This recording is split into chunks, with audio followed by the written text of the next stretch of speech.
Mlamu, sikiza, mimi nilikwambia mbaya wako mimi nakwambia uko naye kila siku, lakini mwanangu ndio kunaelewa kabisa. Sasa ni hivi, angalia. Wewe sio kati na dada yako wewe. Nakumbuka. Hapo hawezi kuongea nami mpaka umsogeleze mdomo kwa uso. Tulia, mbona niko haya? Ongea, nakusikiza. Sasa sikiza. Yule bodyguard wako ambaye sijui amuita sijui bodyguard sijui nani, kwa taarifa yako ndio ya dada yako. Sasa kwani wewe una shida gani mpaka ufinye watu? Ongea tu. Sikiza bodyguard wako basi, huyo bodyguard wako, yule bodyguard wako yule ndio ambaye ana dada yako sikiza. Umeona kule nyuma kule. Wapi? Kule nyuma kule kwenye ghorofa ya Safaricom. Uko sure? Niko sure mimi. Dadangu mmoja. Sio huyo ambaye ulikata naye.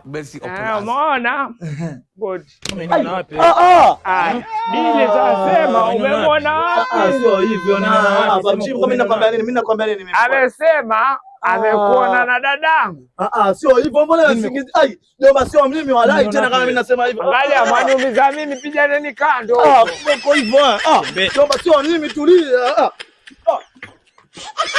Tena na huyu Chamina na dada yako na mimi nimekuwa huko nimeenda kujisaidia. Ushamaliza kujisaidia? Shamaliza. Twadi na hivyo tu sasa.